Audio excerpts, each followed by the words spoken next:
Listo, allí ya estamos grabando y vamos con esta primera charla en este nuevo ciclo de charlas de los viernes. La idea es,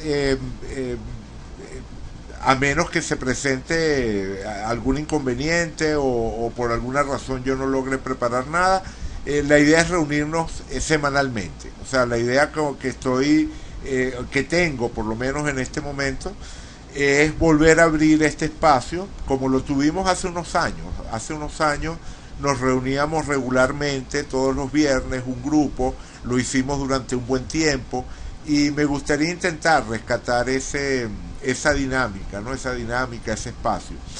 Y para esta primera charla de este nuevo ciclo de charlas de los viernes, elegí este tema, ¿no? Una aproximación astrológica a la dimensión desconocida o de Twilight Zone, como seguramente algunos de ustedes la conocen, ¿no? La serie en inglés se llamaba así, Twilight, entre dos luces. Vamos a escribirlo por aquí.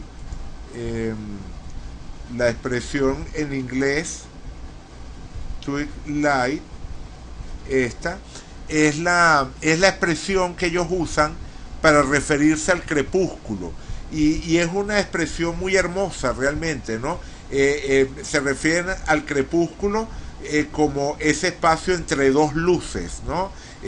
No es la luz del día, no es la oscuridad, sino que es un espacio intermedio entre luces. Entonces, el creador de esa serie de culto de los años 60, que en español conocemos como La Dimensión Desconocida, cuando le dio nombre a la serie en inglés, la llamó así, ¿no? The Twilight Zone. Este es el nombre en inglés de la serie.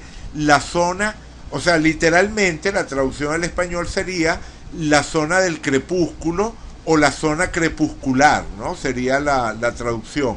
Pero evidentemente ahí se pierde un poco el sentido, ¿no? De ese juego de palabras que solamente es posible en inglés, donde nos estamos refiriendo al crepúsculo, pero también estamos haciendo la referencia a dos luces, ¿verdad? Algo que está entre dos luces. Esa idea de las dos luces está muy asociada a la introducción original de la serie. Déjenme ver si la tengo por aquí, si tengo por aquí el texto ajá, correcto, aquí está el texto de lo que era la introducción original de la serie. Con el tiempo la cambiaron, pero la idea sigue siendo la misma, ¿no? La serie comenzaba con el narrador, que es el propio Rod Serling. Si recuerdan la serie, el personaje que aparecía siempre presentando la historia, hablando antes de que la historia comenzara, bueno, ese es Rod Serling, el creador de la serie. Entonces, el texto con el que la serie se introducía, la traducción sería: hay una quinta dimensión más allá de lo conocido por el hombre. Es una dimensión tan vasta como el espacio y tan intemporal como el infinito. Es el punto medio entre la luz y la sombra. Ahí vemos la referencia directa a esta idea de la zona entre dos luces, ¿verdad? Y se encuentra entre el pozo de los temores humanos y la cima de sus conocimientos. Realmente muy poético y muy bien lograda esa imagen. Una zona que está en el punto medio o en el espacio que hay entre el temor y el saber, entre la dimensión del inconsciente y la dimensión de la conciencia. Entonces sigue la introducción. Esta es la dimensión de la imaginación, un área a la que llamamos la zona del crepúsculo, como digo, sería la traducción literal de Twilight Zone, pero que definitivamente queda con mucho más sentido cuando decimos que se llama la zona entre dos luces. Me interesa esto de las dos luces, ya van a ver por qué, dentro de un rato les explicaré por qué el énfasis en este tema de lo de las dos luces. Vale, bien, perfecto. ¿Cómo nos aproximamos a la serie? Yo me imagino que todo el mundo la recuerda, ¿no? Bueno, quien tenga la edad. Realmente me sorprende algunas personas jóvenes con las que he tenido algún intercambio por Skype, por chat, en las últimas 2 semanas, y hemos caído en el tema de la charla esta que estaba preparando, que no conocen la serie. Realmente me impresiona que haya gente que no la conozca. La dimensión desconocida o de Twilight Zone es un hito en la televisión. Hay un antes y después en lo que sería el género de ciencia ficción y fantasía en televisión, con relación a esta serie. Alguien parece que abrió su micrófono, voy a poner pausa un momento. Entonces les estaba diciendo que esa serie es un hito, o sea, es una serie de culto, ¿verdad? Entendemos ese término de serie de culto, película de culto, cuando se forma una base de fans alrededor de alguno de estos productos de cultura popular, que hace que se mantenga en el tiempo, que se mantenga vigente. Y en el caso de la dimensión desconocida eso es evidente. Pero es que no es solo una serie de culto, como lo puede ser cualquier otra, sino que efectivamente muchas de las cosas que uno ve en otras series de televisión hoy en día o en películas, aparecieron por primera vez, se plantearon por primera vez allí, en esos 156 episodios de, de las primeras temporadas de la dimensión desconocida. Luego se han dado varios intentos de revivir la serie. De hecho, si no me equivoco, hay uno por allí rondando que amenaza en algún momento hacer un nuevo reboot de la serie, pero ninguna ha llegado a tener la relevancia, el impacto, la estatura que tuvo esa serie original. Entonces, desde un punto de vista astrológico, yo creo que vale la pena aproximarse al tema, tratar de estudiar cuáles son los indicadores que nos permiten comprender su éxito por una parte, pero también los indicadores que nos permiten entender su temática.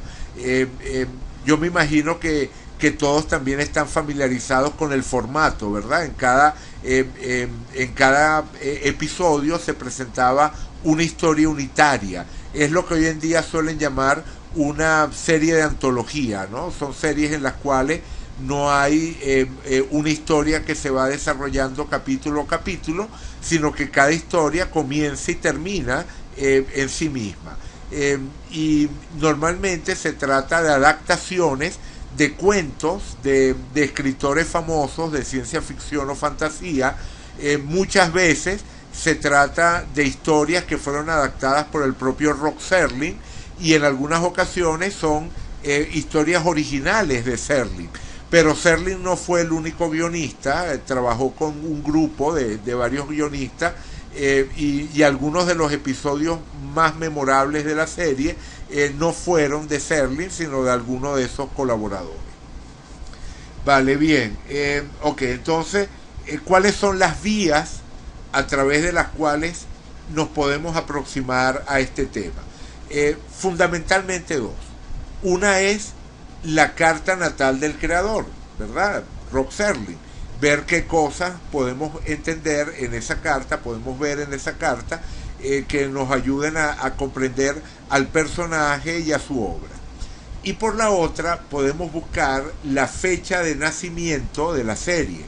Y por supuesto, eso nos lleva a uno de los debates que siempre se dan de manera recurrente cuando uno aborda este tipo de temas en astrología, que es, bueno, ¿cuál es el momento de nacimiento? Uno podría pensar que el momento de nacimiento fue el momento en el que se le ocurrió la idea por primera vez a Serling, o el momento en el cual terminó de escribir el primer piloto de la serie. Pero es totalmente válido que tomemos como fecha de nacimiento el momento en el cual se emitió el primer capítulo de la serie, o sea, la primera vez que la serie fue transmitida por televisión de manera abierta, y tenemos la fecha exacta y la hora exacta. Eso ocurrió en Nueva York La serie es de CBS, o era de CBS, que tenía sus oficinas en Nueva York.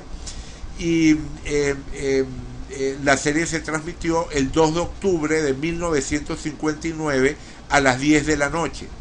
Entonces, claro, uno podría argumentar que ese no es el verdadero nacimiento, que el verdadero nacimiento sería, como decía hace un rato, el momento en el cual se le ocurrió por primera vez la idea a Serling, o el momento en el que escribió el primer guión, o algo por el estilo.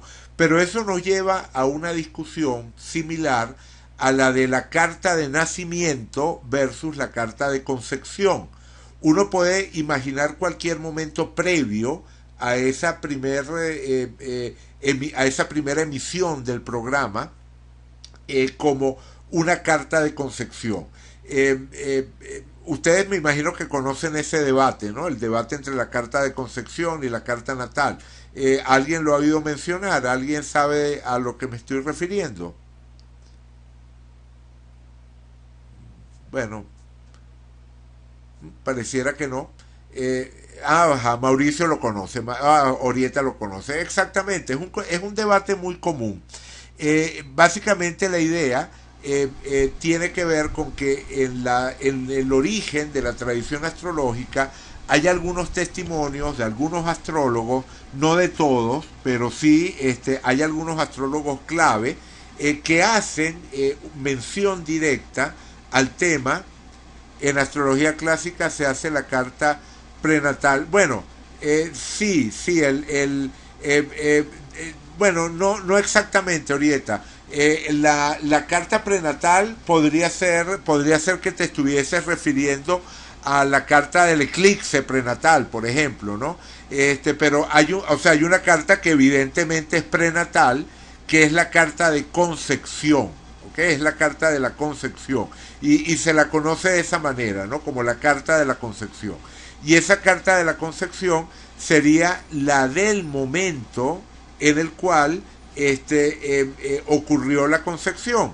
O sea, supuestamente alguien habría notado el momento en el cual se dio esa unión sexual que tuvo como resultado el nacimiento de una persona meses más tarde, y entonces esa sería el momento en el cual ese ser fue concebido.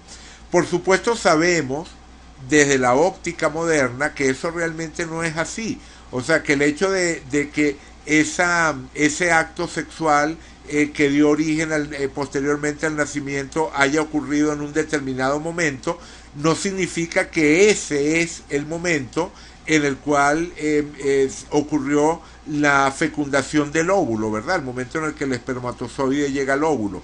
Realmente ese momento es totalmente desconocido, y pueden pasar varias horas o incluso días entre ese momento del acto sexual y el momento en el cual ocurre de manera efectiva la fecundación del óvulo. Entonces realmente hay un poco de mitología, ¿verdad?, alrededor de ese tema, pero es cierto que en la antigüedad los autores clásicos, y en particular Ptolomeo, hace mención directa a la carta de la concepción como la más efectiva, diciendo que esa sería la carta más efectiva. Pero una vez que dice eso, el resto del tetrabiblos lo dedica a trabajar sobre la carta natal, la carta que se calcula para el momento del nacimiento de una persona.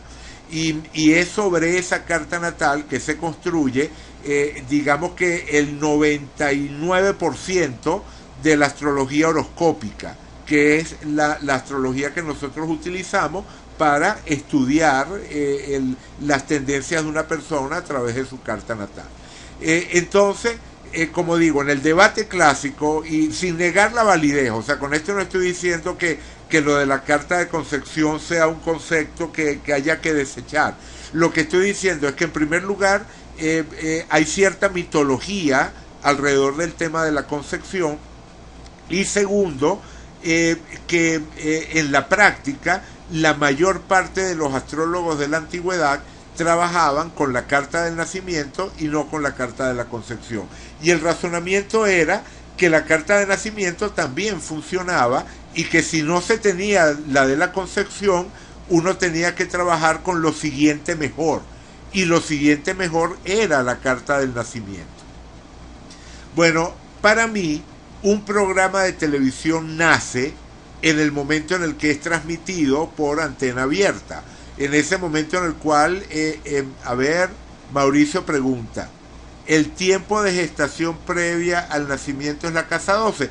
Es una interpretación muy extendida hoy en día y es una interpretación que yo comparto. O sea, efectivamente, no sé cuál es el origen de esa interpretación. La primera vez que yo la leí en alguno de los libros de Liz Green.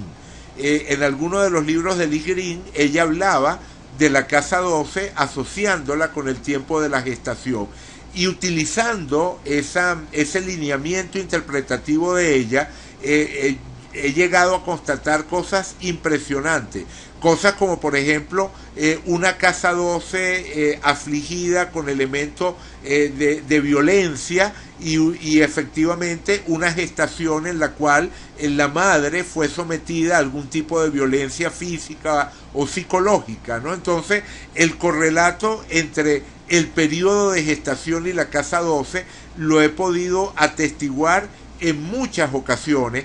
Entonces realmente creo que es totalmente acertado. Sin embargo, es cierto que en la tradición astrológica, en las asociaciones tradicionales de la casa 12, creo que no está presente esa asociación. Habría que investigar en qué momento, ¿verdad? En qué momento se introdujo esa asociación. Por supuesto, hay un sentido más o menos evidente, y es que si nosotros pensamos que la casa 1 representa el nacimiento, ¿verdad? Que la casa 1 es el punto en el cual la persona entra en contacto con la realidad, adquiere dimensión física, entonces la casa 12, que sería la anterior, nos estaría hablando de lo que ocurrió previo al nacimiento, y lo que ocurrió previo al nacimiento es la gestación. Entonces desde ese punto de vista tiene sentido, pero como digo, el simbolismo astrológico es algo que no está fijado, establecido de manera absoluta, y a lo largo del tiempo va mostrando diferentes aristas. Y esta, no estoy seguro, Mauricio, pero sospecho que es una arista relativamente moderna, porque no la he encontrado en textos tradicionales. Pero te aseguro que funciona. O sea, por lo menos desde el punto de vista de mi práctica, asociar la gestación con la casa 12 tiene todo el sentido del mundo. Vale, bien. Entonces, les estaba diciendo que el momento del nacimiento para un programa de televisión sería el momento en el que es emitido abiertamente, ¿no? Ese momento en el que por primera vez llega un público sería el momento en el que el programa nace. Así, ¿verdad? Que uno podría asumir que la carta natal de la dimensión desconocida, vamos a ponerla por aquí, sería la carta de esa premier que ocurrió el 2 de octubre de 1959 a las 10 de la noche desde Nueva York. Bien, por cierto, que hay varias cosas como, o sea, este análisis uno lo puede abordar de muchas maneras, y me disculpan si no tengo la charla bien estructurada, bien organizada, y me dejo llevar un poco por donde me va por donde me va trayendo el simbolismo, ¿no? Pero no puedo dejar de pensar en ese primer capítulo, en las características de ese primer capítulo, no solamente en la serie como totalidad, sino de ese primer capítulo en particular. Ese primer capítulo se llamaba ¿Dónde está todo el mundo? Es el primer capítulo de la serie, no sé si alguno de ustedes lo ha visto. Se los resumo muy brevemente. Aparece un personaje caminando acercándose a un pueblo y el pueblo está vacío, el pueblo está desierto. Y todo el capítulo se va en ese personaje caminando por esas calles, tratando de encontrar alguna persona, hablando consigo mismo ante un espejo, tratando de interactuar con un maniquí, en fin, o sea, tratando de llamar por teléfono a alguien, o sea, desesperado por algún contacto humano. Y no aparece absolutamente nadie. Todo el tiempo le está llamando a la gente y no aparece nadie. Y llega un momento en el que aprieta un botón, que si mal no recuerdo es un botón de esos de paso en un semáforo o algo por el estilo.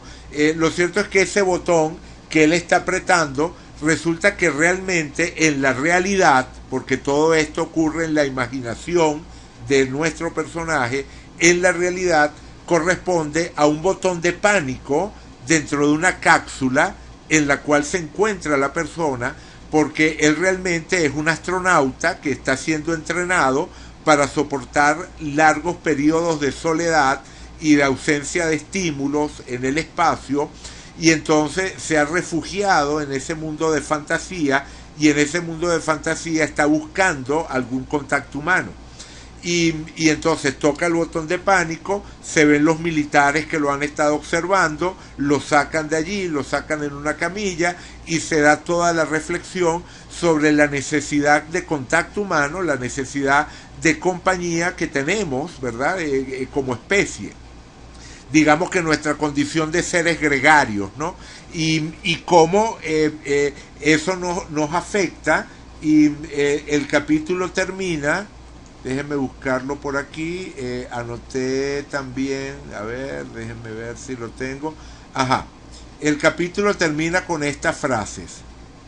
El narrador diciendo: la barrera de la soledad, la necesidad palpable y desesperada del animal humano de estar con su prójimo. Allá arriba en la inmensidad del espacio.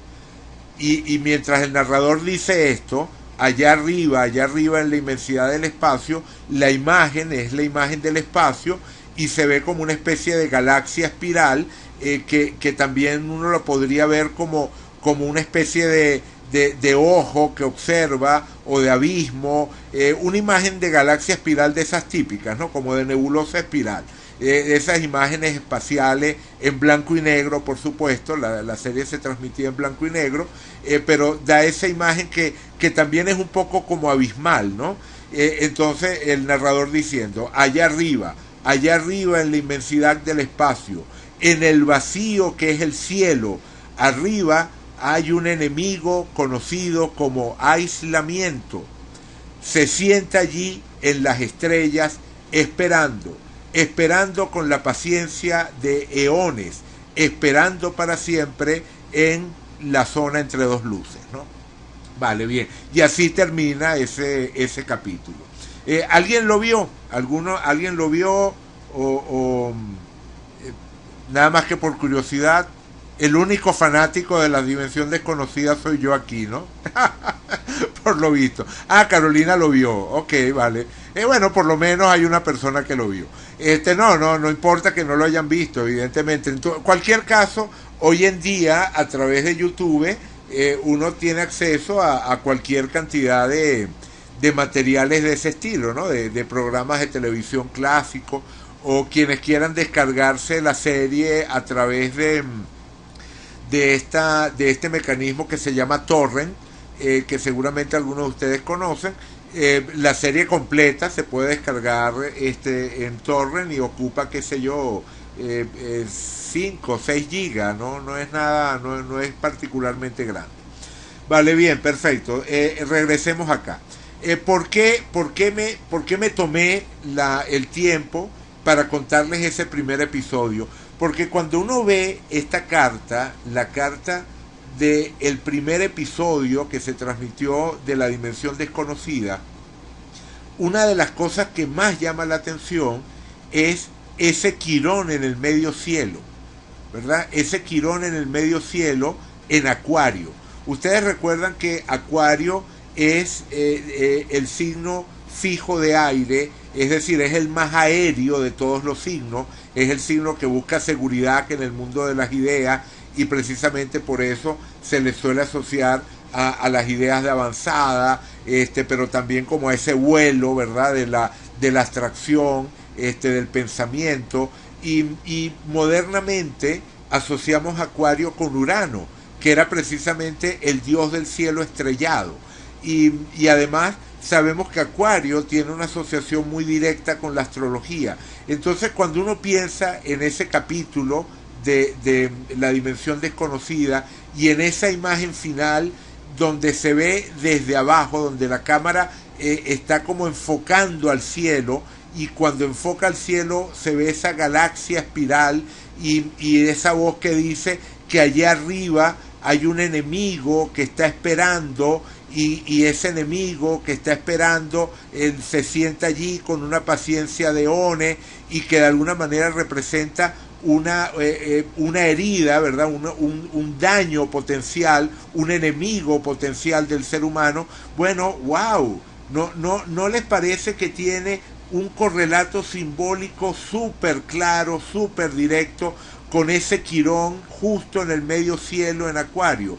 Es que cuando uno ve la imagen, es más, déjenme buscárselas. Perdón, hay un par de comentarios. A ver, Carolina dice, ese Quirón regido desde casa 7, el otro, el capítulo, ¿dónde están los otros? Regido desde casa 7.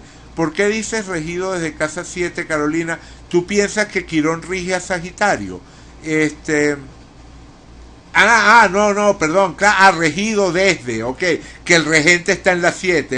Ya. Perfecto, muy bien, genial. Sí, tal cual. Quirón está en Acuario, Saturno es el regente tradicional de Acuario, Saturno está en la casa 7, y efectivamente todo gira alrededor de donde están los otros. Está perfecto, está muy bien. Disculpa, no te entendí cuando dijiste casa 7, me fijé en la cúspide y no capté el comentario. Pero sí, tienes absolutamente toda la razón. De hecho, en ese mismo orden de ideas, ¿verdad? En ese mismo orden de ideas, vale la pena preguntar cuál es el signo que tiene mayor fuerza, cuál es el signo que está más fuertemente representado en esa carta. Y llegaríamos a algo muy similar a lo que tú acabas de decir. Viviana dice, yo las miraba desde chica, pero no recuerdo ninguna en particular. Solo la que subió Daniela para servir al hombre. Ya, ¿verdad? Esa la podemos comentar. Bueno, si nos da tiempo, la podemos comentar. Esa es buenísima. Vale, bien, perfecto. Carolina, Saturno, correcto. Quirón está en Acuario, correcto. José dice dispositado, exactamente, ¿no? Que el dispositor, ¿verdad? El dispositor de Quirón es Saturno, que se encuentra en la casa 7. El Sol está en Libra, pero no solamente el Sol, la Luna, Mercurio, Marte, ¿verdad? O sea, es un stellium, el nodo, ¿verdad? 1, 2, 3, 4, 5 puntos significativos en Libra, que es precisamente el signo que estaríamos asociando con la relación directa con el otro, ¿verdad? O sea, hay una asociación natural entre los temas de Libra, que es ese encuentro directo con la otra persona. Recuerden que Libra es el signo cardinal de aire, entonces el aire lo asociamos con la comunicación, lo cardinal tiene que ver con la irradiación de energía de forma directa. Entonces lo típico de Libra es ese encuentro uno a uno, el encuentro directo con el prójimo, y por eso tiene una vinculación natural con los temas de casa 7. Entonces, por una parte tenemos ese Quirón de la herida regido por un Saturno que está en la casa 7, y además tenemos ese fuerte stellium en Libra, como señala Mauricio. El stellium en Libra, exactamente, correcto, eso, el stellium en Libra puede tener que ver con el tema de los otros. Mauricio lo pone como pregunta, pero es o sea, lo puedes afirmar, puedes quitarle la pregunta, eso tiene que ver con el tema de los otros, de una manera muy clara, muy directa. Digamos que todos los signos de aire tienen que ver con el tema de la comunicación, con el tema del encuentro con el otro. Eso es común a todos los signos de aire. Pero en Acuario, el encuentro es más el aspecto gregario, comunitario, organizado, tiene que ver más con una dimensión más social. En Géminis, el encuentro es más espontáneo, más fluido, tiene que ver más con el flujo de la información. Pero en Libra es el encuentro real con el individuo. Es yo como individuo entrando en contacto contigo como individuo. Entonces esa búsqueda desesperada del personaje de la historia, tratando de cerrar ese circuito energético a través de un otro que lo complete. Bueno, eso definitivamente es muy libriano. Déjenme buscar, como les estaba diciendo, déjenme ver si puedo encontrarlo por aquí. Sí, bueno, déjenme ver. Vamos a buscar por acá. Por acá lo debo tener. Ajá, aquí está. The Twilight Zone. Buscamos el primer episodio. Vamos a buscar el primer episodio. A ver, vamos a abrirlo con... vamos a buscar... a ver, otros programas. Es que... a ver, déjenme... un momentito, disculpen. Vamos a ver si consigo... examinar. Avidemos. Este es el más apropiado para lo que quiero hacer. Vamos a abrirlo con Avidemos. Ok.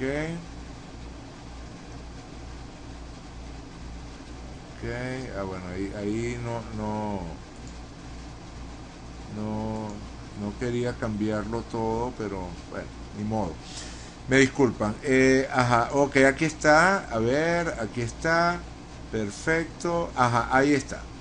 Bien, vamos a avanzarlo hasta esa imagen final. Simplemente para que la vean. Ahí está. Esa es la imagen. Lo están viendo la galaxia espiral esa a la que me refería. Ok, vale, perfecto.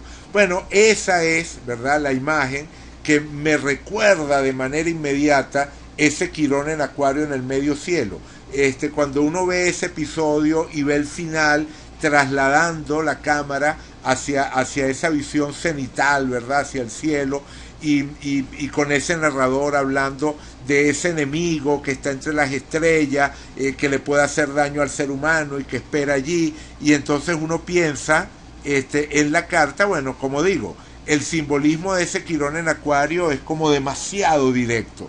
Entonces ya nada más eso creo que sería suficiente para darle credibilidad a esta carta como carta de nacimiento. O sea, creo que definitivamente el simbolismo, aparte de lo que ya dijimos, ¿no?, el tema de ese primer capítulo que tiene que ver con esa, tan directamente con esa búsqueda del encuentro con el otro, de romper con esa sensación de aislamiento, todo eso digamos que cuadra muy bien.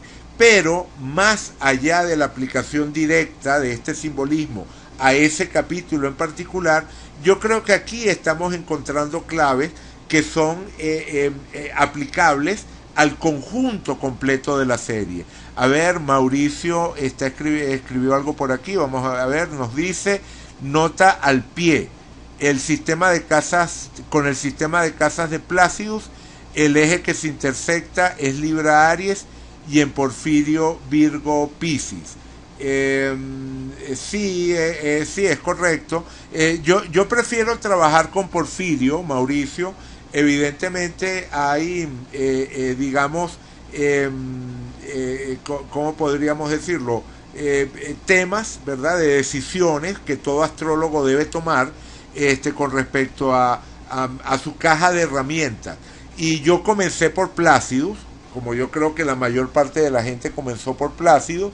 En algún momento coqueteé con el sistema de casa por signo, coqueteé con Koch también, trabajé con Koch por un rato, en algún momento intenté con Regiomontanus, pero cuando probé Plácido, perdón, cuando probé Porfirio, realmente muchas cosas cayeron en su lugar. No estoy diciendo que siempre Porfirio funcione mejor, porque si yo estuviese convencido de que siempre Porfirio funcione mejor, yo sería un abogado, ¿verdad? Un defensor del sistema de Porfirio, saldría a romper lanzas en foros de internet a favor del sistema de Porfirio, pero yo creo que ese tipo de actitudes no se sostienen. Es un genial ejemplo para compararlo. Sí, correcto, sí, efectivamente, este es un buen ejemplo para compararlo, sin duda alguna. Pero claro, de nuevo tiene que ver mucho con la interpretación, Mauricio, porque ¿qué ocurre? Para un defensor de Placidus, o sea, supongamos que todos estamos de acuerdo en la importancia de Libra, ¿verdad? La importancia de Libra en esta carta.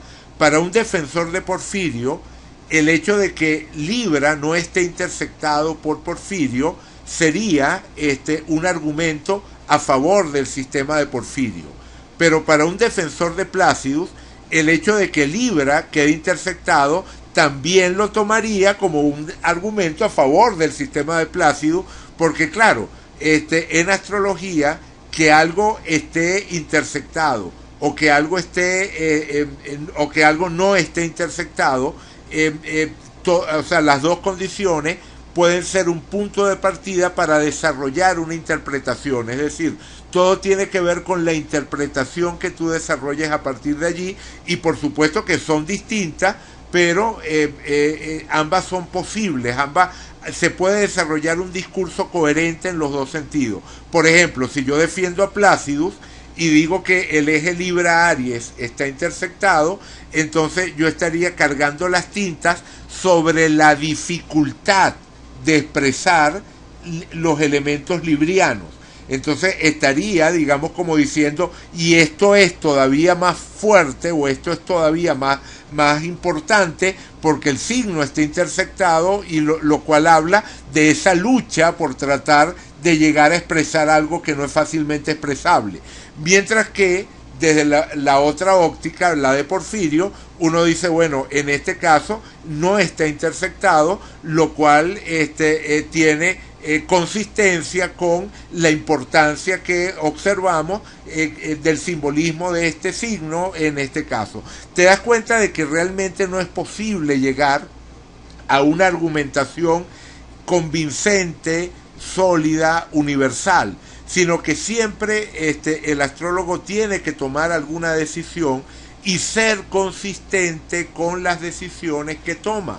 O sea, uno de los puntos más llamativos de lo que sería la interpretación astrológica es que casi tan importante como la elección de nuestras herramientas es nuestra consistencia, podríamos decir nuestra ¿cuál es el término? Nuestra honestidad intelectual al momento de utilizar esas técnicas que utilizamos. Es decir, no ir cambiando, ¿verdad?, de un sistema de casas a otro, sino, bueno, si yo elegí este sistema de casa, bueno, no estoy diciendo que no se puedan combinar sistemas de casa, pero en general, creo que se entiende la idea. Uno tiene que apuntar hacia la consistencia. Y en mi caso, definitivamente la apuesta por Porfirio, yo siento que me ha dado buenos frutos, ¿no? Ese sería el punto. Bien, pero fíjate una cosa, ya que tú lo mencionas, ¿verdad? Ya que tú mencionas eso, déjame, vamos a ver rápidamente, vamos a abrir otra instancia del programa y vamos a ver un momento la carta de Rod Serling, vamos a ver la carta de Rock Serling por Placidus y por Porfirius. Vamos a poner,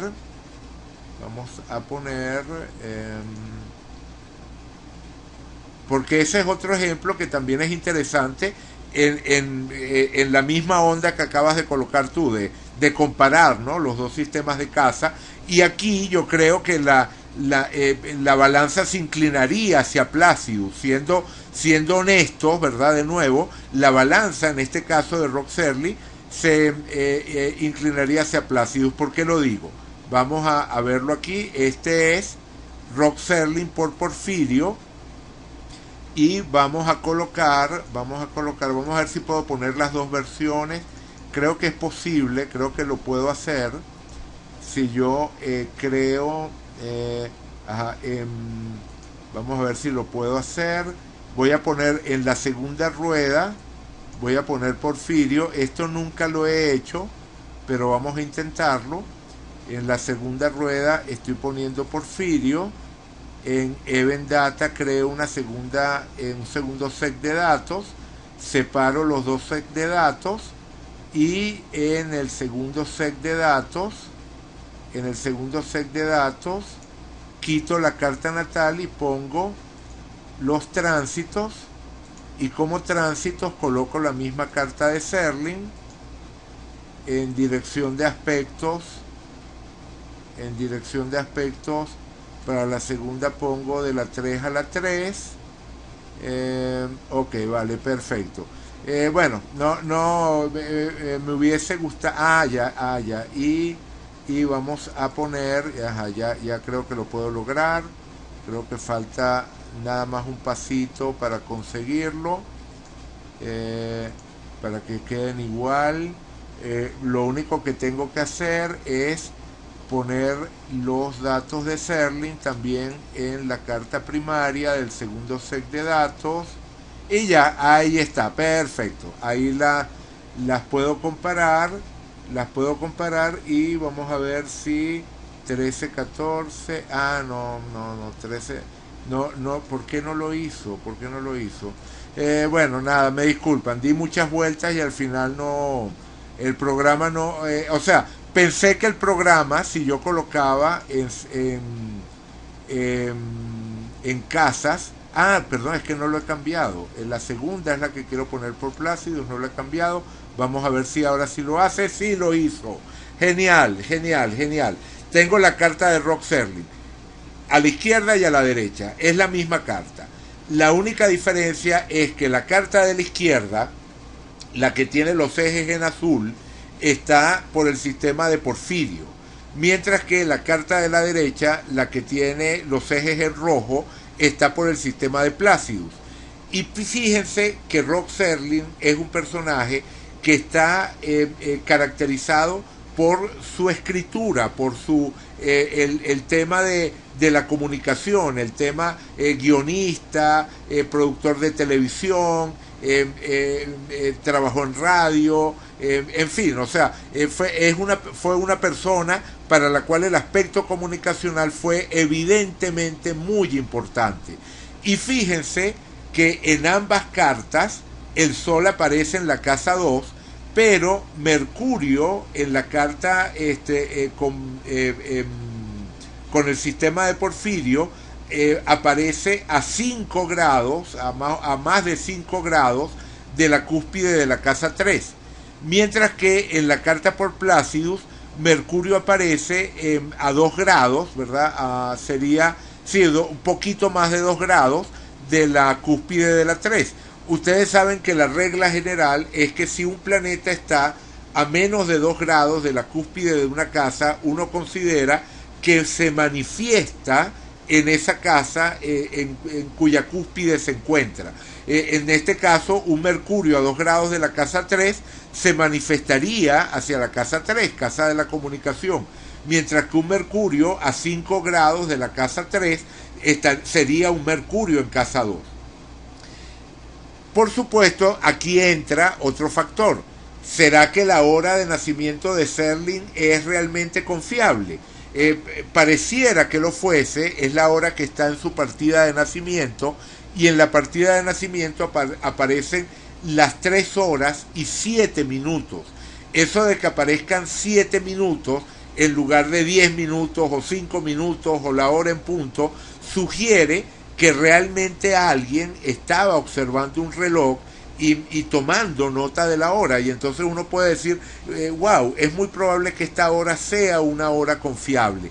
Pero incluso en los casos como este, en los cuales la hora parece confiable, fíjense que realmente no sabemos qué hora fue la hora que se registró, y no sabemos si esa es la hora que uno considera como hora del nacimiento. Me explico. Hay quienes dicen que en el momento en el que el bebé corona es el momento del nacimiento. Hay quienes dicen que en el momento en el que el cuerpo del bebé sale por completo del vientre materno sería el momento del nacimiento. Hay quienes dicen que el momento en el que se corta el cordón umbilical es el momento del nacimiento.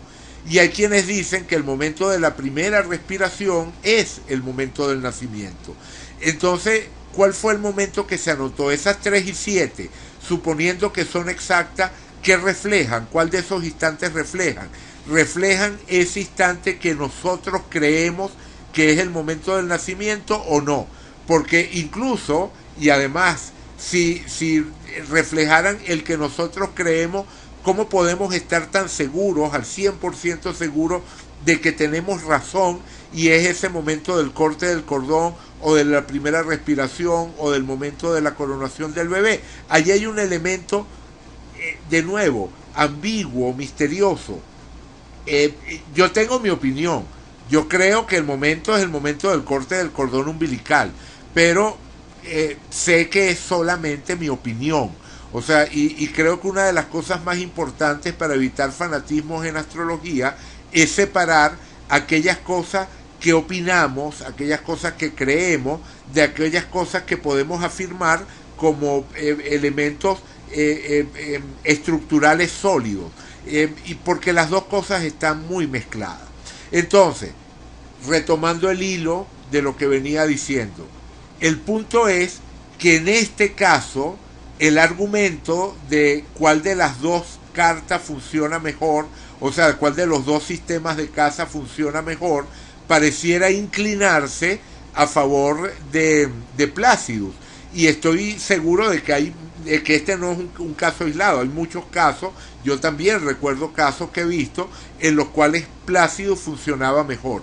La razón por la que me fui por Porfirio es porque la mayor parte de las veces, para la mayoría de los casos que he estudiado, Porfirio funciona mejor o me ha funcionado mejor que Plácido, comenzando por mi propia carta, porque yo creo que ese es el gran tamiz por el cual cualquier incorporación de alguna técnica, de algún sistema en nuestra caja de herramientas tiene que pasar primero. Primero nos tiene que funcionar a nosotros, primero tiene que hacernos sentido a nosotros mismos.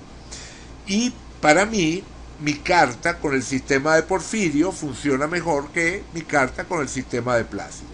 Pero entiendo que hay casos como este donde efectivamente sí, pareciera, ¿verdad? Pareciera que en este caso funcionara mejor la versión Plácido. Yo realmente creo que lo que ocurre es que Serling, o sea, que la hora de Serling no es tan exacta. O sea, que la hora de Serling no es tan exacta y que el sistema de Porfirio funcionaría bien con la hora apropiada y este Mercurio quedaría más cerca de la cúspide de la casa 2. Pero por supuesto, de nuevo, esa es simplemente una opinión. Quedó claro esta digresión por los sistemas de casa. Es un tema que a mí me llama mucho la atención, así que no tengo ningún problema en tocarlo cuantas veces haga falta tocarlo, pero me pregunto si esto quedó claro o le generó confusión a alguien. Ok, vale, bien. Mientras nadie haya quedado confundido con esta vuelta que hicimos, todo bien. Vale, perfecto. Entonces, bien, regresemos acá. Regresemos a la carta de la dimensión desconocida. Bien. Entonces les estaba diciendo que esta carta yo creo que nos habla no solamente de ese primer capítulo, yo creo que nos habla de temas generales de la serie. O sea,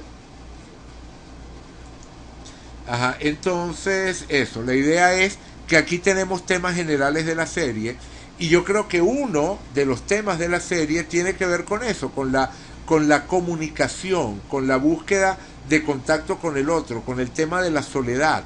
Yo creo que ese es un tema muy recurrente a lo largo de todo el desarrollo de la serie. Hay muchos personajes solitarios, es un tema al que se regresa, no es el único tema, evidentemente, pero es un tema recurrente dentro de esta serie. Por otra parte, ese Quirón en el medio cielo, yo creo que sí, también definitivamente abarca en buena medida, toma relevancia. Cómo no, ahorita vamos a hablar de eso, ahorita vamos a hablar de la Lilith 1181 en la cúspide de las 7, me encantan. Ustedes saben que ese es un asteroide con el cual a mí me gusta mucho trabajar. De hecho, yo prácticamente no trabajo con los 4 asteroides tradicionales, con Juno, Ceres, Vesta y Pala, esos 4 asteroides que fueron los primeros en ser descubiertos y que tienen una cierta tradición, una pequeña tradición que se ha ido generando de interpretación y un simbolismo bastante rico. En ningún caso estoy desmeritando a esos 4 asteroides, quienes quieran trabajar con ellos. En el curso de sinastría que di hace ya algún tiempo, que di a mediados del año pasado, en ese curso de sinastría realmente tuve que quitarme el sombrero ante lo que esos 4 asteroides pueden agregar al momento de analizar una sinastría. Entonces, en ningún caso digo que esos 4 asteroides no tengan importancia. Lo que digo es que no fueron símbolos que me enamoraran, no fueron símbolos que me hablaran con claridad, que yo sintiera que me podía apropiar de ellos. En cambio, la Lilith 1181, entendida como contraparte y como manera de completar el arquetipo asociado a la Lilith lunar, quienes,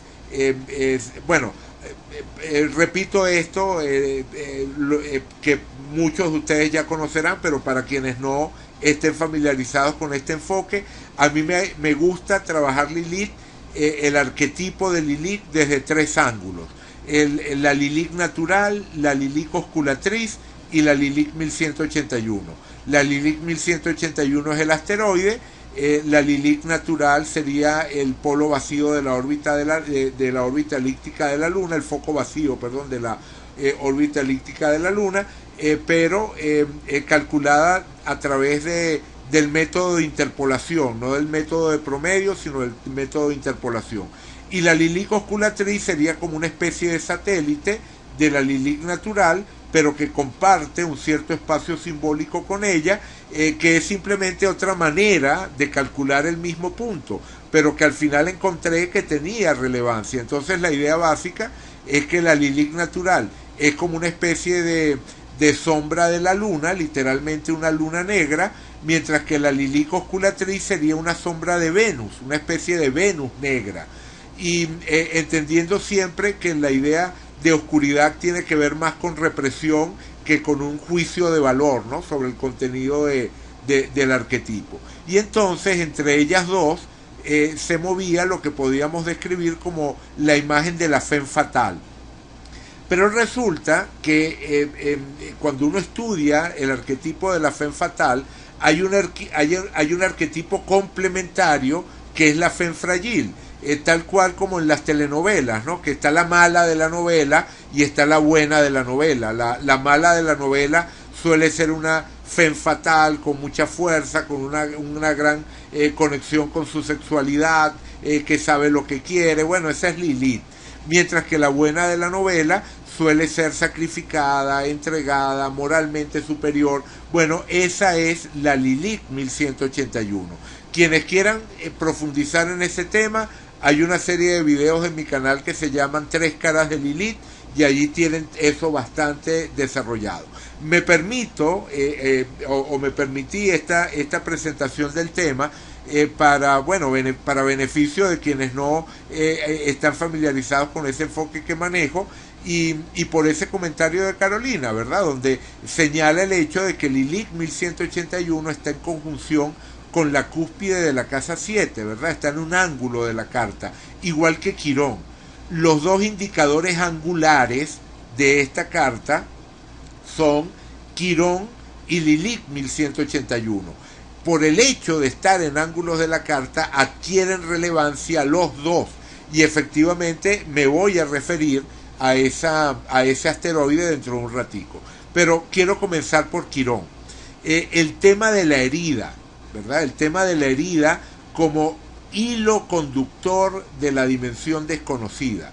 O sea, uno de los temas recurrentes dentro de la dimensión desconocida son personajes heridos de alguna manera, o personajes que están buscando de alguna forma sanar, o que se enfrentan a una situación que en definitiva los hiere también, ¿no?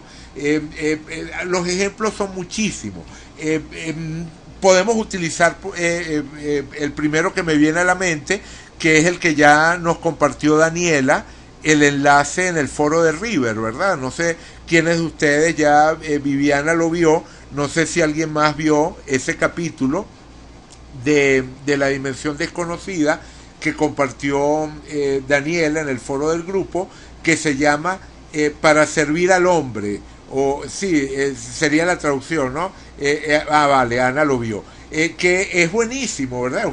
Es un capítulo genial,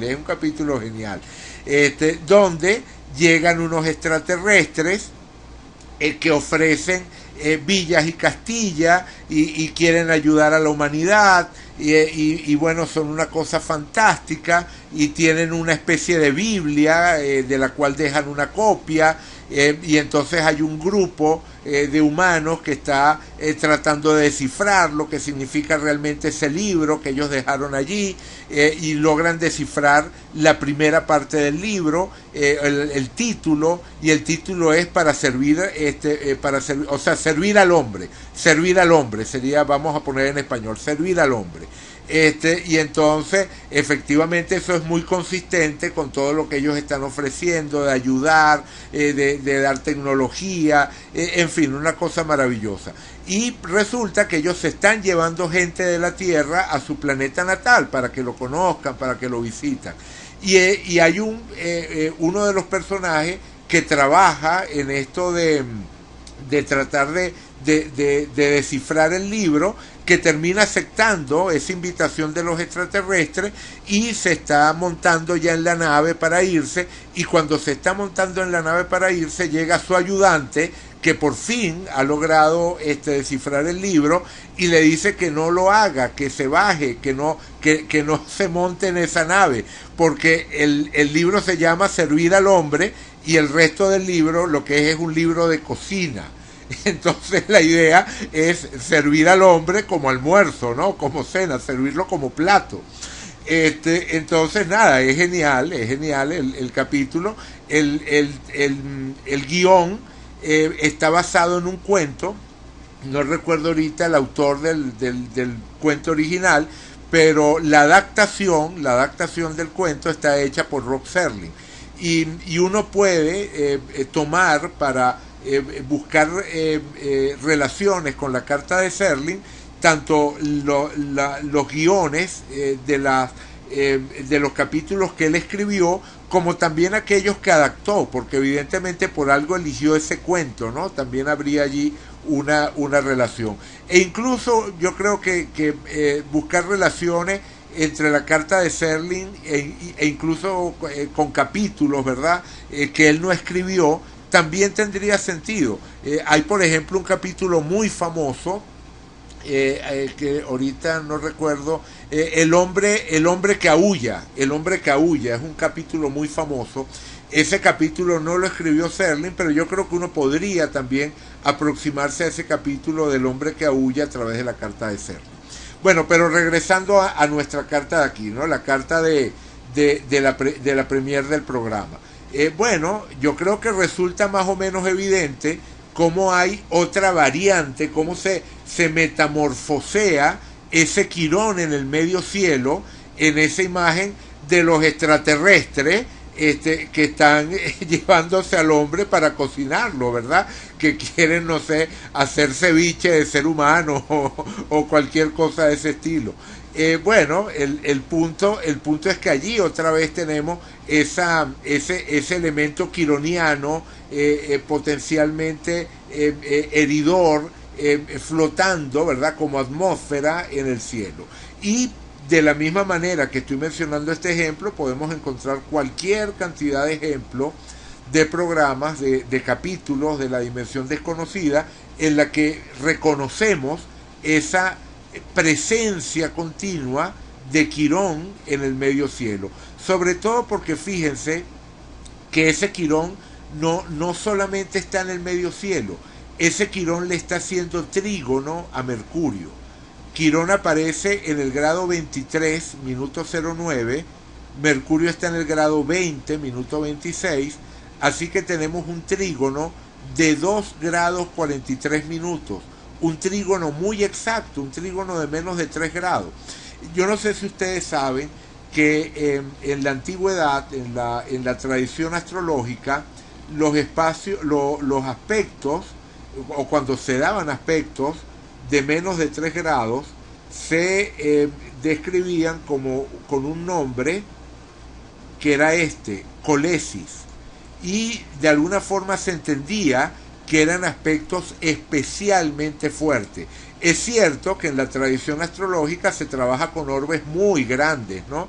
Pero incluso cuando vamos a las raíces y encontramos esos orbes enormes que se concedían en el pasado, lo cierto es que hay una distinción para esos aspectos que tenían un valor menor de 3 grados. Y este es uno de esos casos. Es un aspecto muy fuerte el de ese Quirón en contacto por trígono con Mercurio, que además es un planeta fundamental dentro de esta carta por varias razones. Por una parte, es el planeta de la comunicación, evidentemente, pero por la otra es nada más y nada menos que el regente del ascendente, ¿verdad? O sea, tenemos un ascendente Géminis, y ese ascendente Géminis está regido por Mercurio, y Mercurio está en trígono con Quirón. Entonces no tiene nada de raro que ese elemento quironiano sea uno de los factores más recurrentes que encontramos en la dimensión desconocida.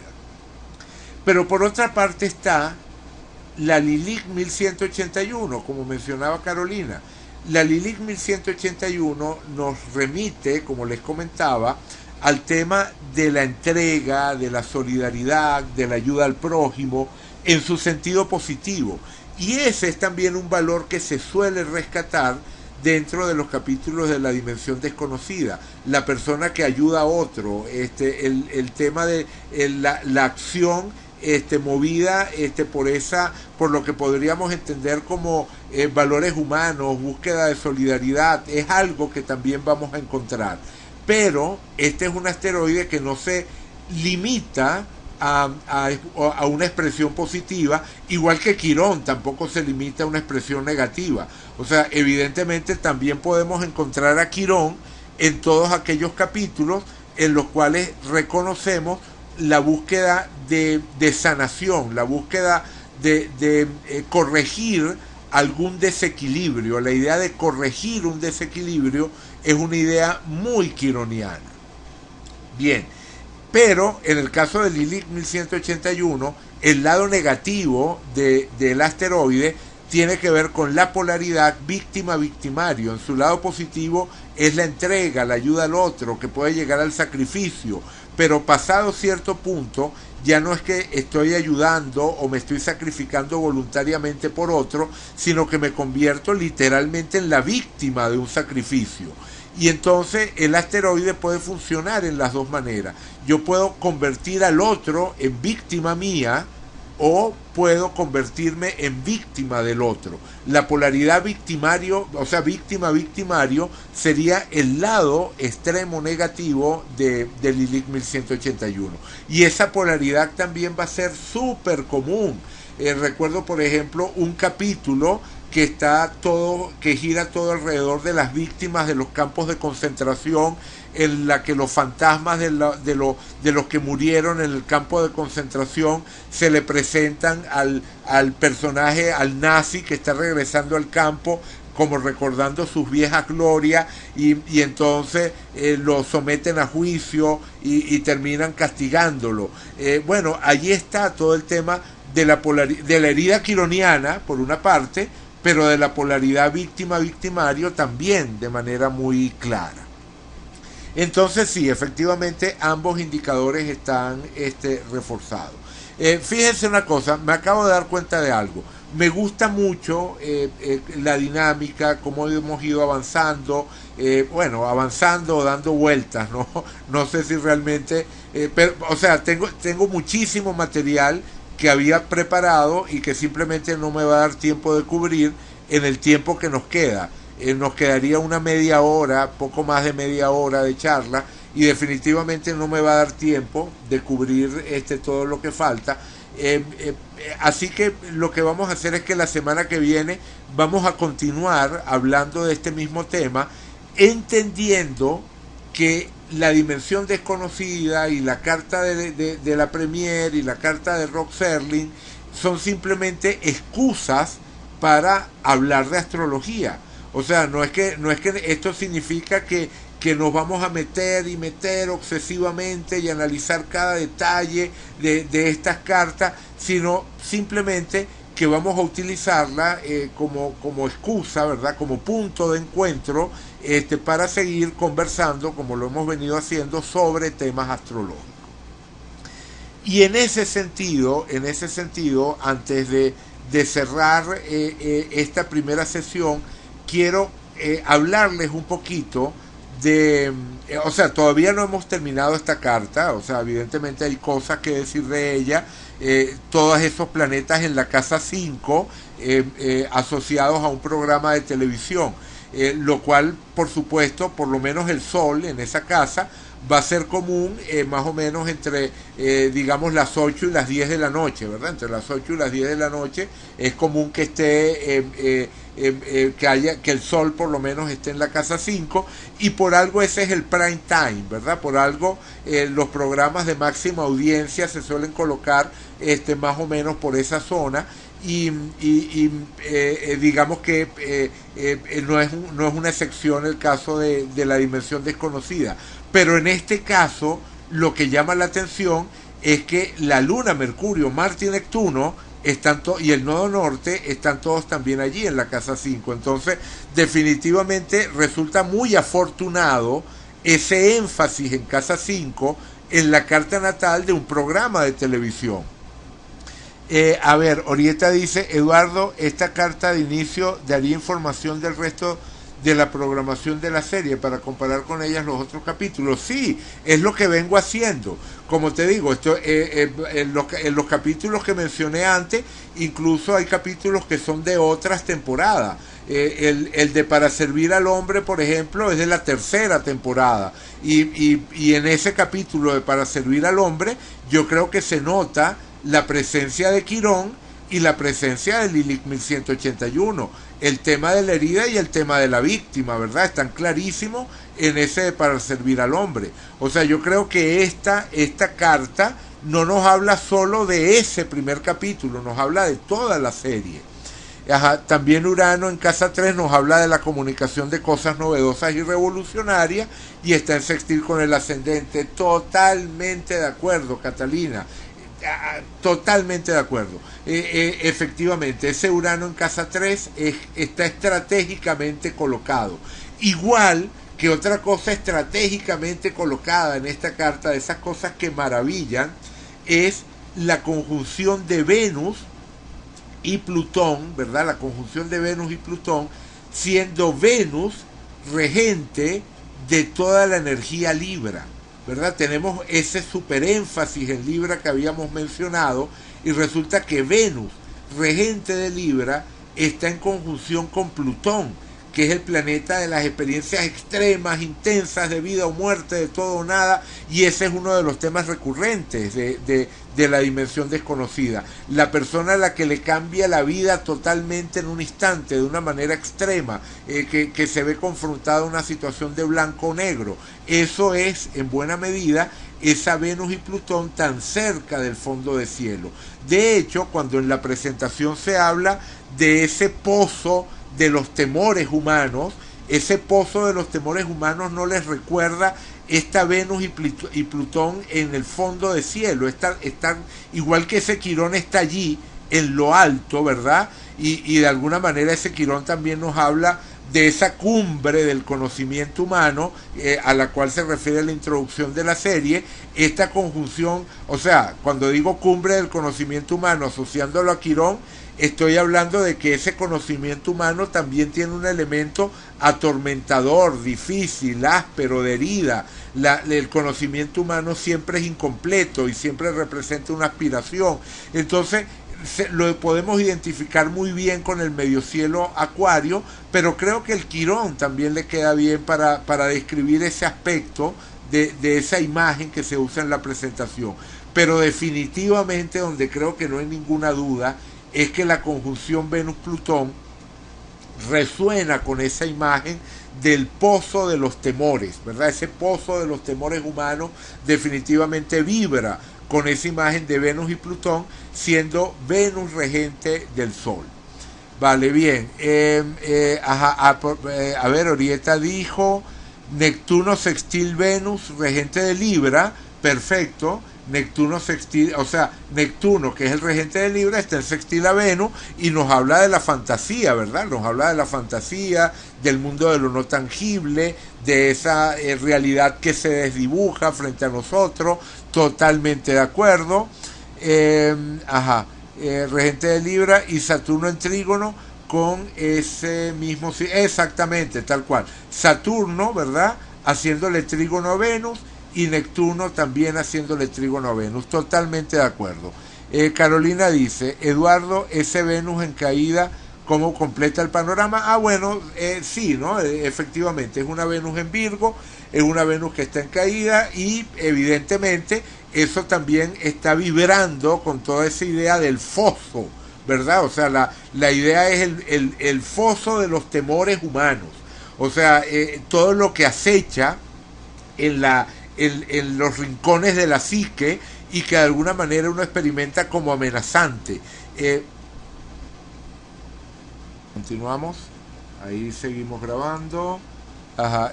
Ok, y Carolina nos dice, si el tema de Venus lo asocia con que en el fondo uno como espectador sabe que muy probablemente no va a tener un final feliz esa historia. Exactamente, o sea, estamos hablando de un aspecto amenazador, como decía antes, donde de alguna forma acecha este peligro, la idea de infortunio, ¿verdad? O sea, una Venus en caída, ¿verdad? Es una Venus desafortunada, ¿no? Entonces, esa Venus desafortunada al lado de Plutón, o sea, está sirviendo para dar el tono, ¿verdad? Nos está dando el tono de la serie en general. Y como digo, es un tono que está presente en toda la serie. Por supuesto no se reduce a estas connotaciones negativas, ¿no? Evidentemente, si fuesen solo estas connotaciones negativas, la serie no habría tenido el éxito que tuvo, porque también hay un elemento de intriga, de despertar interés, de ponernos a pensar, que nos habla también del énfasis en aire, ¿verdad? De ese tremendo énfasis en aire, cuando uno ve la distribución de elementos. Vamos a verlo por aquí. Esta es la distribución de elementos de esa carta de la premier de la serie. Lo están viendo, el cuadrito donde se ve fuego, tierra, aire, agua. Se les refrescó la imagen.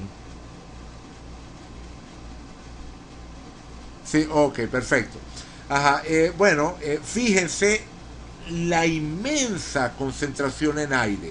No es solamente lo que habíamos visto, ¿verdad? Los planetas que habíamos visto que estaban en Libra, sino que además de eso nos encontramos también con Quirón, con Lilith, con el medio cielo y el ascendente. Sabemos que esto nada más puede ocurrir en latitudes elevadas, o sea, cerca del Ecuador, normalmente el elemento del ascendente y el elemento del medio cielo no coinciden, pero en latitudes más altas, ya sea hacia el norte o hacia el sur, efectivamente puede ocurrir eso, ¿no? Que el elemento del medio cielo y el elemento del ascendente sean el mismo. Y en este caso ocurre. Y entonces el énfasis en aire en esa carta es tremenda. Que, por cierto, esto lo vamos a ver luego con más calma cuando regresemos sobre esto, pero fíjense qué detallazo que cuando uno hace este mismo análisis en la carta de Serling, ¿verdad? Aquí la tengo a la izquierda, la carta de Serling, no sé si la están viendo. Ajá, en la carta de Serling, a la izquierda, pueden ver que precisamente el elemento vacío es el aire. O sea, Serling no tenía prácticamente nada de aire. Déjenme, voy a poner esto más pequeño, déjenme reducir. Vamos a ponerlo en 75 para que se vean las dos. Ahí está, ahí se ven las dos. Ajá, entonces, lo pueden comparar. Se pueden dar cuenta de que Serling era un personaje en el que había fuego, tierra y agua, pero aire prácticamente no tenía nada. Y él es el creador de una serie que se identifica fundamentalmente por el aire. ¿Cómo explicamos esto? O sea, definitivamente la dimensión desconocida para Serling era un proyecto que lo completaba. O sea, de alguna, y por eso le dedicó tanta energía y por eso fue un proyecto tan importante y por eso también logró que la serie se convirtiera en lo que efectivamente se convirtió. Porque de alguna forma, a través de esa serie, Rod Serling estaba realizando alguna especie de alquimia personal. Él estaba obteniendo un elemento, una dimensión de la realidad que era escasa en su carta natal. ¿No les parece impresionante esto? O sea, cuando yo lo vi realmente me llamó muchísimo la atención. Vale, bien. Ok, regresemos acá. Bien, pero, ¿verdad? Pero antes de cerrar esta charla, como les dije, todavía nos quedan por lo menos unos 20 minutos. Sí, el creador complementado por su obra, como lo dice Carolina, y mejor dicho, imposible. O sea, efectivamente es así. El creador completándose a sí mismo a través de su obra. Algo realmente interesantísimo que nos habla del potencial que puede tener la actividad creadora como factor de balance, ¿no? Para la psique humana. Bien, ajá. Pero ¿qué era lo que les quería comentar? Les quería comentar sobre las estrellas fijas. No vamos a desarrollar ese tema en profundidad porque eso nos llevaría a hablar muchísimo y para ser justos debería ponerlos un poco en contexto, explicarles un poquito el tema de las estrellas fijas en general, pero lo que les quiero mencionar es que hay muchas maneras de trabajar las estrellas fijas. O sea, las estrellas fijas son las estrellas fijas. O sea, cuando hablamos de como las que aparecen aquí, ¿verdad? Por ejemplo, déjenme buscar la carta de Serling. Vamos a poner la carta de Serling. Ajá. Por ejemplo, aquí vemos Rasalgaje, o Acruz, o Sirius, o Rigel, en contacto con algunos puntos estratégicos de la carta de Rod Serling. Realmente aquí la única estrella fija importante sería Rasalhague, ¿verdad? Digo que es la única importante porque le está haciendo conjunción a la luna. Mientras que, por ejemplo, bueno, a Cruz también, ¿no? A Cruz porque está en contacto con Saturno. Saturno se mueve lento, pero por lo menos es un planeta del sectenario tradicional. Pero ya este contacto de Sirius con Plutón, wow, sería realmente muy, muy débil, a menos que la conjunción fuese muy exacta. Bueno, sí, en este caso es de 22 minutos de arco. Uno podría decir que el Plutón de Serling, viene condimentado, por así decirlo, con los significados, con las asociaciones de la estrella Sirius. O que el Saturno de Serling está en conexión con esa otra estrella a cruz. Vamos a ver el orbe. En este caso, bueno, 40 minutos, también está bien, es de menos de 1 grado. Ahora, en el caso de Ras Al Ghaghi, vamos a ver un momentito, vamos a ponerla, a ver, no me está activando. Ajá, ahí está. La conjunción es de 12 minutos de arco. Es una conjunción bastante estrecha. Esta conjunción definitivamente habría que tomarla en cuenta. Pero ¿qué ocurre? Esta conjunción realmente no es una conjunción en el sentido estricto de la palabra, porque nosotros sabemos que los planetas siempre están más o menos cerca de la eclíptica, pero las estrellas fijas pueden estar en cualquier punto de la esfera celeste, pueden estar muy alejadas de la eclíptica, lo cual lleva a que sus proyecciones sobre la eclíptica nos den una información que muchas veces es contraintuitiva con relación a la digamos la realidad óptica. O sea, cuando uno ve las cosas con sus ojos, cuando uno ve la posición del planeta en el cielo y la posición de la estrella, lo que está viendo es muy diferente a estas conjunciones que obtenemos cuando simplemente proyectamos la estrella sobre la eclíptica y comparamos la longitud eclíptica de la estrella con la longitud eclíptica de un planeta. Esa no era la forma en la que se trabajaba con las estrellas fijas en la antigüedad más remota. En la antigüedad más remota, por ejemplo, se fijaba uno si había alguna estrella en el horizonte justo en el momento en el que la persona nacía. Por ejemplo, en este caso, vamos a poner la esfera celeste. Vamos a poner la esfera celeste.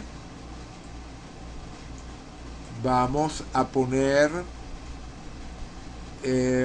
los nombres de las estrellas. Que nos ponga los nombres de las estrellas. Aquí están, nombres de las estrellas. Y vamos a darle la vuelta, ¿verdad? Vamos a darle la vuelta a la esfera celeste, fijándonos en el horizonte, viendo si hay alguna estrella conocida cerca del horizonte. Y efectivamente nos encontramos nada más y nada menos que con Vega, con la estrella Vega en el horizonte en el momento del nacimiento de Rod Serling. Por supuesto, eso no tiene que ver con una conjunción sobre la eclíptica, porque si uno ve los datos astronómicos, vamos a buscarlos, los datos astronómicos podemos ver que la longitud de Vega, la longitud eclíptica es 284, es decir, 284 equivale a ¿qué?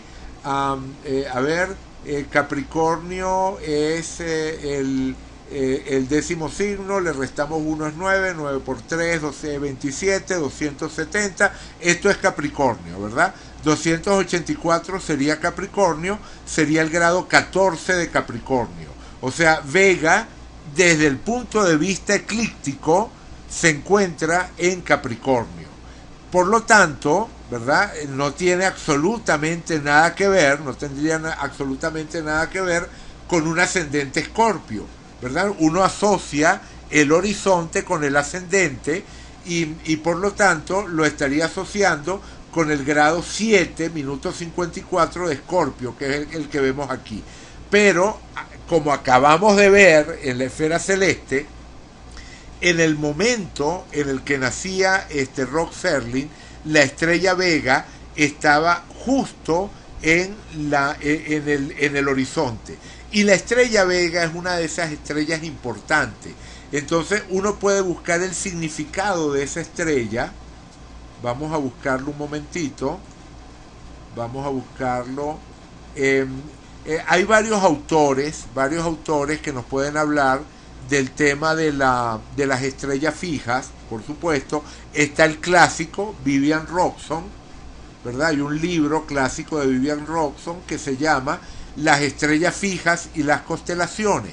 Ese libro se encuentra en español, en edición digital.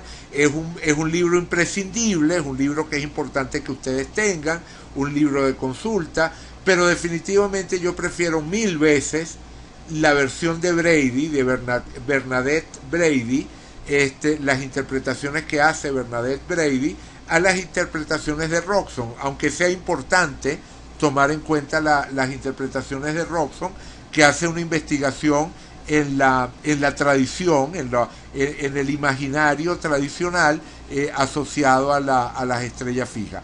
Mientras que Brady hace mucha investigación por su cuenta sobre el simbolismo de las constelaciones y tiene unos insights, ¿verdad? Unas visiones propias realmente muy interesantes. Bueno, vamos a ver qué dice de Vega. Vamos a buscar Vega. Vamos a buscarla por aquí. Bueno, de hecho, ahora que lo pienso, yo no sé si yo traduje esa partecita, porque claro, lo malo es que el libro de Brady está en inglés. A ver, ajá, sí la traduje. La tengo aquí, tengo el texto en español. Este texto en español está tomado del libro de Brady. Vega en el horizonte o en el meridiano, ¿verdad? Si una persona nace en el momento en el que Vega está en algún punto del horizonte o en el meridiano, Brady lo describe como tener carisma, ser una fuerte influencia en los demás, representar o estar asociado con un individuo mágico o de otro mundo, o admirar lo místico. Díganme ustedes si cuando uno piensa en Rod Serling y en su obra principal, que es La Dimensión Desconocida, aunque fue creador de otras series como La Galería Fantástica, en fin, ¿no? Él no cree, no, o sea, también lo vemos en otras series, pero allí, ¿verdad? En ese rol de presentador a lo largo de las varias temporadas de la serie, díganme si él no encarnó esa imagen del individuo mágico, del individuo de otro mundo, si no hay un continuo, una continua proyección hacia ese terreno de lo místico, ¿verdad? En la carta, o sea, en la personalidad de Serling. Yo creo que definitivamente, no, o sea, no estoy diciendo con esto que las relaciones con Ras Al Hage o con Acruz, que vimos que aparecen cuando hacemos las proyecciones eclípticas, carezcan de sentido. La semana que viene podemos revisar, ¿no? Podemos revisar lo que nos aportan esas estrellas fijas observadas a través de las proyecciones eclípticas. Pero lo que quiero es que vean la potencia del enfoque de Brady, que no trabaja con proyecciones eclípticas, sino con una o sea, es una aproximación astronómica, óptica, visual. O sea, es el cielo tal como puede ser observado. Entonces, lo relevante es si alguna estrella estaba en el meridiano, en el fondo de cielo, o sea, en el contrameridiano,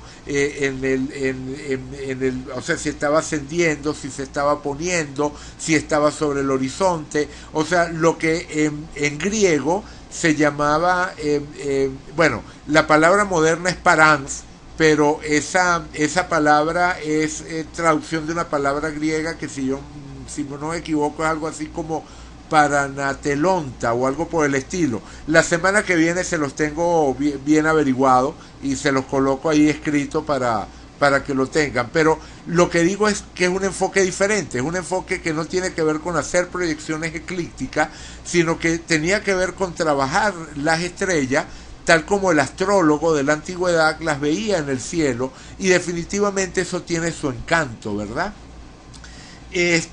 Pero además de esa forma de Brady, resulta que también hay otras maneras en las que uno puede trabajar las estrellas fijas, que he terminado entendiendo que son también útiles, que también nos pueden dar información. Y en particular, y con esto voy a cerrar la charla de hoy, o sea, normalmente la idea es que la charla dure 1 hora 40 minutos, llevamos 1 hora y media, entonces 10 minuticos más para cerrar esta idea y terminamos la charla de hoy. Entonces, esta otra forma de trabajar las estrellas fijas que les quiero comentar es a través de el azimut. Vamos a ir para acá, y en sistema de coordenadas, ¿verdad? En chart setting, en sistema de coordenadas, vamos a colocar el sistema de coordenadas horizontal. ¿Qué ocurre cuando yo coloco el sistema de coordenadas horizontal?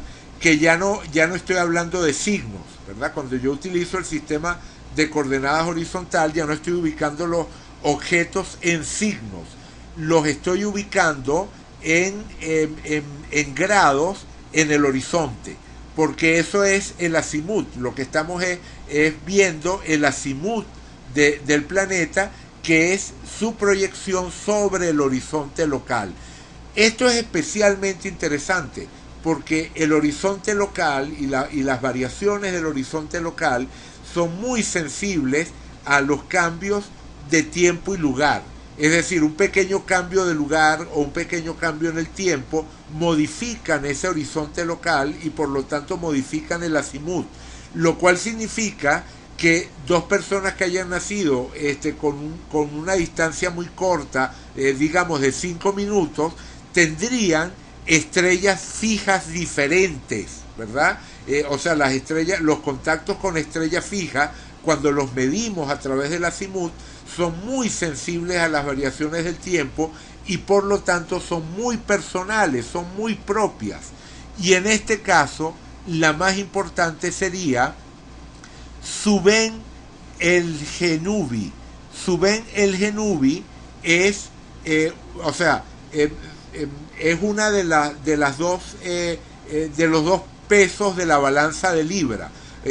Suben el Genubi es una, y Suben Eskenali, creo, algo así, es la otra, ¿no? El Genubi es la del sur y Eskenali es la del norte, pero son las dos balanzas del signo de Libra. Esas dos estrellas son las dos balanzas del signo de Libra. Y resulta que cuando uno ve la carta de Rod Serling, perdón, esta es la de Serling, disculpen un momentito. Sí, esta es la de Serling. Tenía el texto aquí mal, pero es la de Serling. Correcto. Cuando uno ve la carta de Serling, a través de coordenadas horizontales, y se fija en los contactos entre estrellas fijas y planetas, a través de coordenadas horizontales, es decir, aquellas estrellas fijas que compartan un valor de azimut similar al de un planeta. Nos encontramos con que el más importante es Saturno, que es muy importante porque es el regente, ¿verdad? Es el regente del Sol Capricornio. Recordemos que Serling, no sé si se fijaron, era capricorniano, entonces Saturno es el regente de Capricornio. Y Suben el Genubi, vamos a verlo aquí, estaría en conjunción con ese Saturno con un orbe de apenas 37 minutos de arco, lo cual significa que es una conjunción muy exacta, una conjunción de menos de 1 grado. Bien, ¿por qué me detengo aquí? ¿Por qué me interesaba comentarles esto? Porque es que me pareció súper interesante cuando estuve viendo el simbolismo de ese par de estrellas, de los dos pesos de la balanza de Libra en la versión de Brady. Me pareció súper interesante lo que decía, lo que describe. Ajá, correcto, aquí está. Según Brady, una de las asociaciones de Suben el Genubi, junto con su compañera Suben Esquemali, es la de una lámpara que está siendo sostenida por el escorpión. O sea, una de las interpretaciones, no es la única, pero recuerden que en la astrología trabajamos a través de asociaciones y que un símbolo se va desdoblando en más de un significado específico. Entonces, una de las asociaciones de ese par de estrellas es una lámpara que estaría siendo sostenida por el escorpión, porque recuerden que las balanzas de Libra eran originalmente las tenazas del escorpión, y de hecho la palabra Suben significa tenaza. Es decir, originalmente Suben el Genubi y Suben Esquemali formaban parte de la constelación de Escorpio. Entonces, en uno de sus interpretaciones, ese par de estrellas son una lámpara sostenida por el escorpión, que vendría a ser un tipo de símbolo del vínculo entre la luz y la oscuridad, en un estilo similar al símbolo del yin y el yang chino. Esto es lo que dice Brady de esa estrella. Díganme si no es notable que el planeta regente del Sol de Rod Serling tenga un vínculo directo con una estrella que tiene como trasfondo este simbolismo, el simbolismo de una lámpara que nos habla del vínculo entre luz y oscuridad. Literalmente una lámpara que está entre dos luces, tal cual, ¿verdad? Como esa imagen de la zona entre dos luces que le da nombre a la serie en inglés. Vale, bien.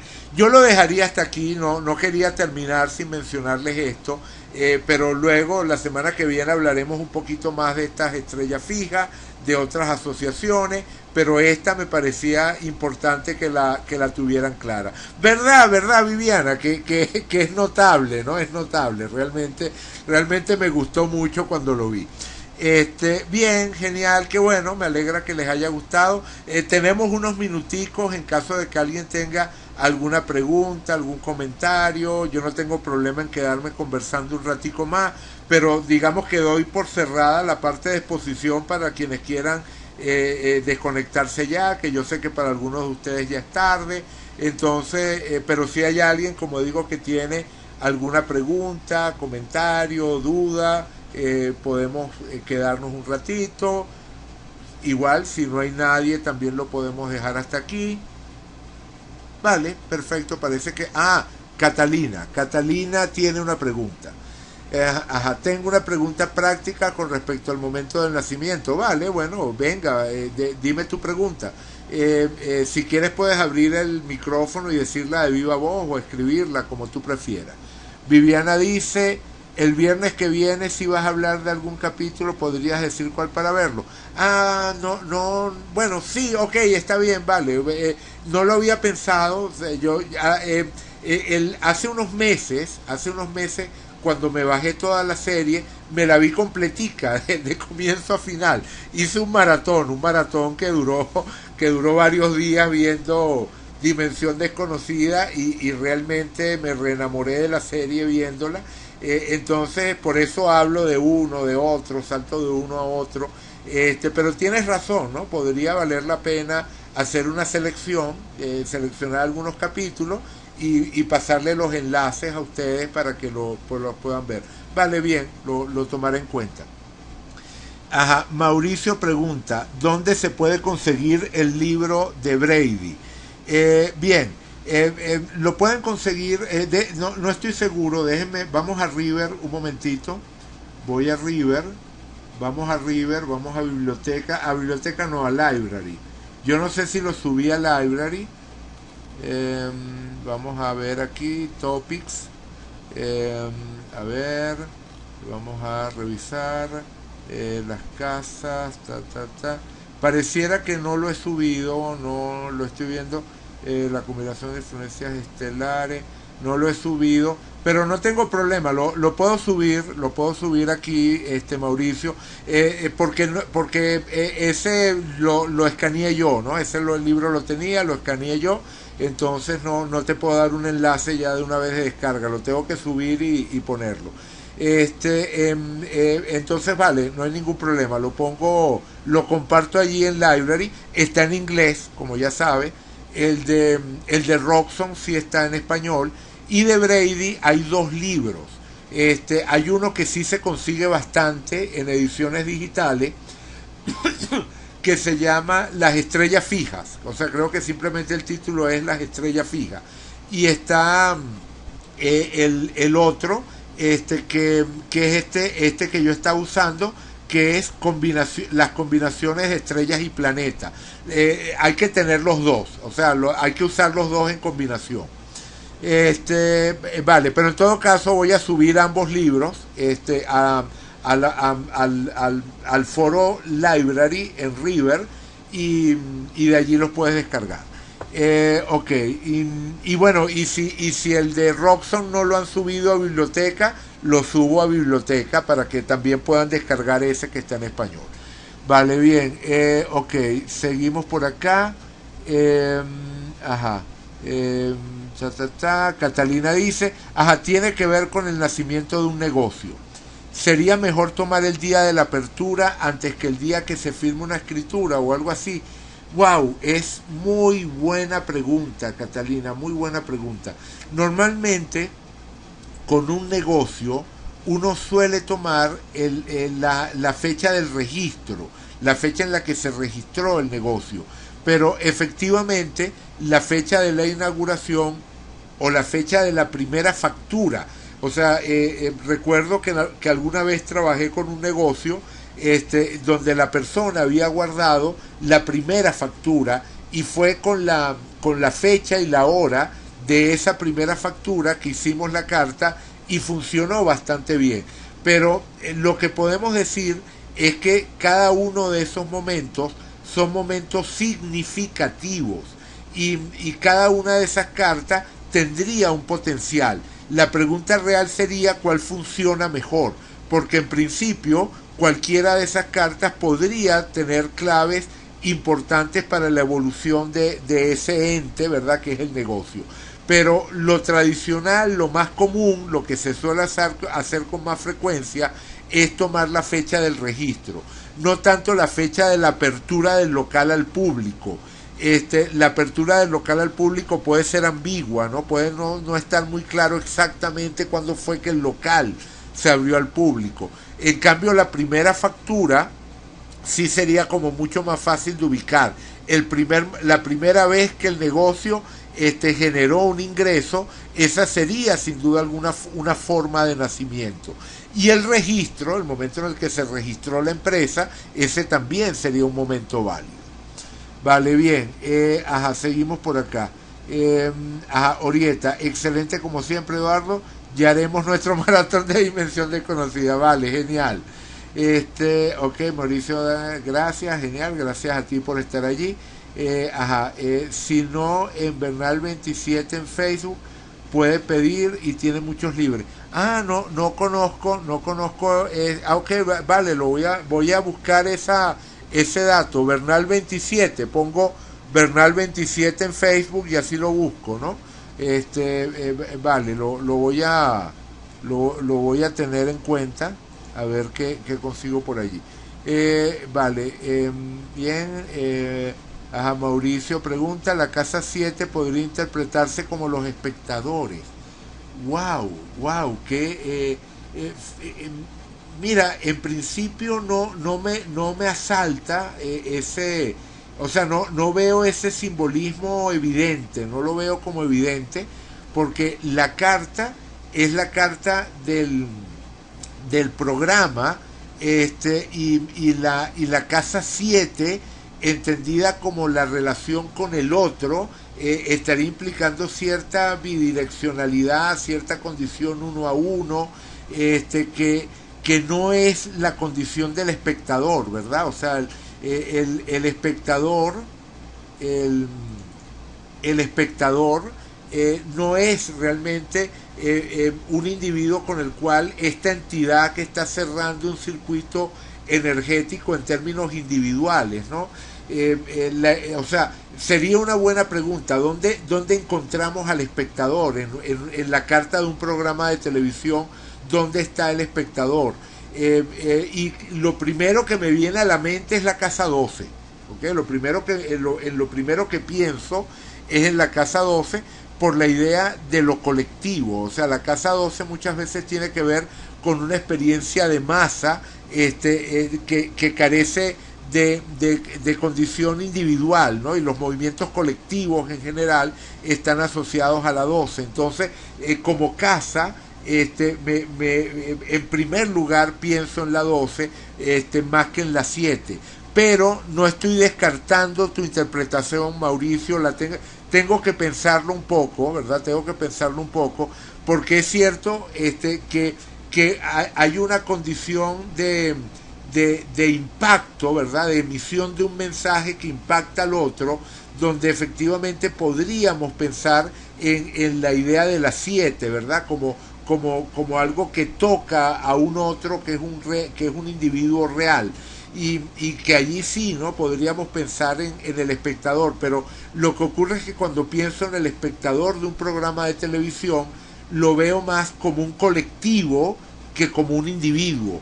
Es del colectivo que vive el programa se alimenta, permanece en el aire, pasa a ser un programa de culto de su relación con un colectivo, no de individuos particulares.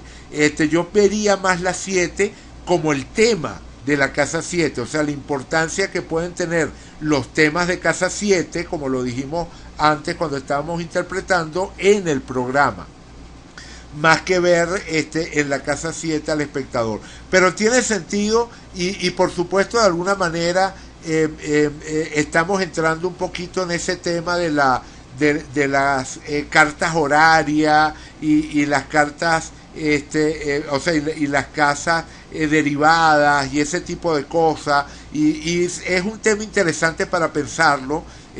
No doy por contestada la pregunta, Mauricio, me pones a pensar, vamos a ver si la semana que viene conversamos más sobre eso. Vale, bien, no sé si hay alguna otra pregunta. Pareciera que no. Vale, genial, genial. Me encantaría ver a qué llegas, ¿verdad? A qué llega y lo compartes con el grupo la próxima semana. Vale, perfecto. Entonces lo dejamos hasta acá. Lo dejamos hasta acá. Voy a apagar la grabadora. Antes de apagarla, mil gracias. Me encantó el grupo. Me llena de energía este tipo de dinámica y realmente espero que haya muchas sesiones como esta en el futuro. Ahora sí, apago la grabadora.